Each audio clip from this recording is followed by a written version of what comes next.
Et on part à Toulouse. Le couvre-feu est loin d'avoir permis la baisse de la circulation du coronavirus. Chloé Di Meglio est avec nous, chercheuse en biostatisticienne au service virologie du CHU de Toulouse. Oui, bonjour Chloé Di Meglio.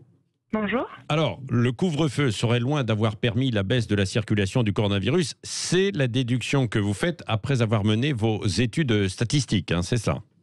Oui, c'est ça. On a effectivement regardé comment évoluait en fait la dynamique virale sur l'aire urbaine de Toulouse à la suite des vacances de Noël et de fin d'année. Oui. Et on s'est aperçu qu'il y avait eu un effet effectivement des fêtes de fin d'année, mais léger sur la dynamique virale, mais qu'on observait à la suite en fait de la prise de la mesure du couvre-feu. On observait un changement dans la dynamique virale qui était plutôt à la hausse, alors qu'on s'attendait à avoir un changement plutôt à la baisse, comme ça avait été le cas précédemment avec toutes les prises des mesures successives à la suite de la saison estivale. Ouais, ça c'est le couvre-feu qui a été mis en place à partir du 16 janvier, à peu près. C'est ça, en fait, en tout cas pour ce qui concerne Toulouse.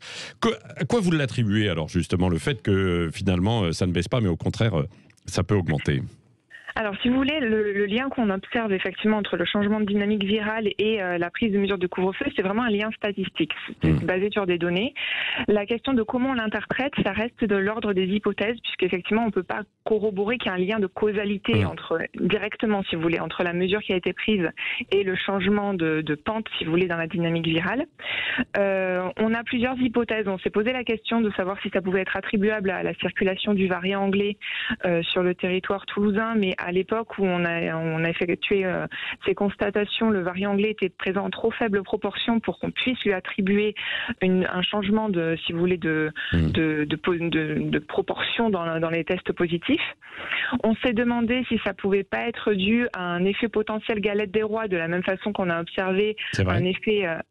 Pourquoi pas ? Oui, bien sûr. Pourquoi pas ?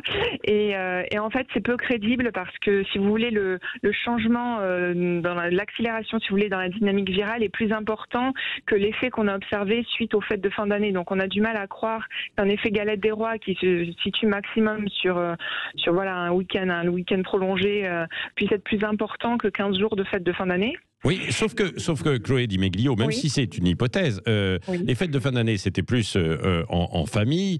Les galettes des rois pouvaient être aussi sur les lieux, au travail, etc. Et certains pots, on l'a vu, avec quelques vidéos qui ont circulé, de gens qui se retrouvaient, du coup, peut-être un petit peu de relâchement, quoi, non ?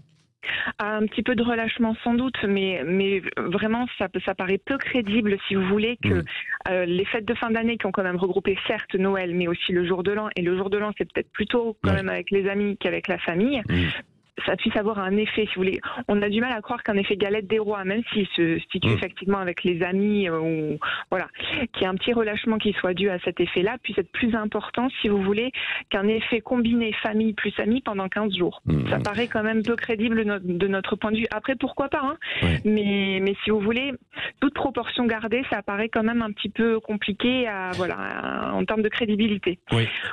On s'est demandé si ça pouvait être les soldes aussi, mais les soldes, on a eu effectivement des soldes précédemment dans l'année 2020 sans que ça ait un impact particulier sur la reprise de la dynamique virale. Donc ça nous paraît compliqué aussi en termes de crédibilité. Donc si vous voulez, après, il y a certainement plein d'hypothèses possibles.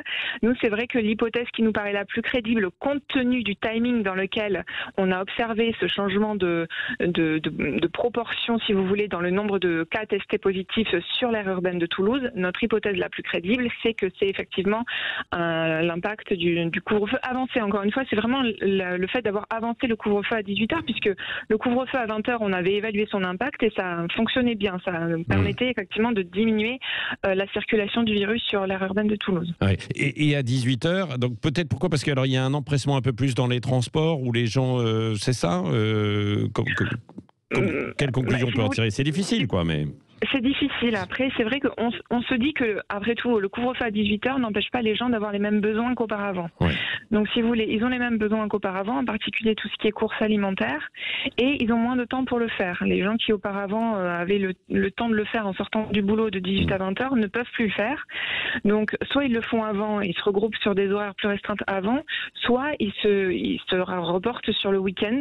Donc, potentiellement, ça induit une plus grande densité de population dans les les supermarchés le week-end, potentiellement une utilisation des transports en commun si ces personnes utilisent les transports en commun pour aller faire leurs courses le week-end également.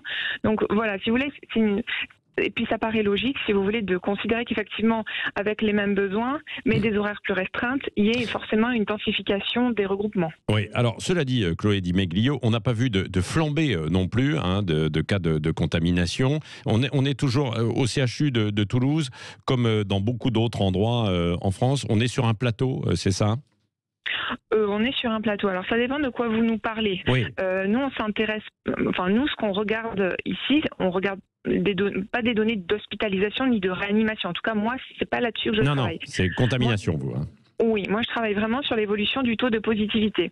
Nous, on a vraiment observé on n'était pas du tout passé, on n'est pas sur un plateau, si vous voulez. Depuis qu'on est sorti du précédent confinement, l'épidémie est repartie à la hausse. Ce qui est classique, quand on n'a pas atteint l'immunité de groupe, forcément l'épidémie redémarre. Ouais. On a observé qu'effectivement ça avait redémarré à la fin du précédent confinement, mais que ce redémarrage s'était accéléré, si vous voulez, entre le 20 et le 24 janvier. Et d'ailleurs, c'est concordant avec les données qu'a publiées très récemment Santé publique France dans sa dernière actualisation, qui montre qu'en fait le taux d'incidence sur la Haute-Garonne, alors pas sur Toulouse puisqu'ils travaillent vraiment sur le département, mais a augmenté de plus de 9% quand même sur cette période-là.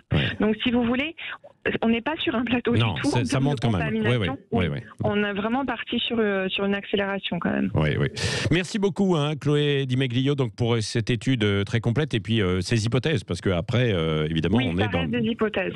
C'est valable effectivement que sur Toulouse.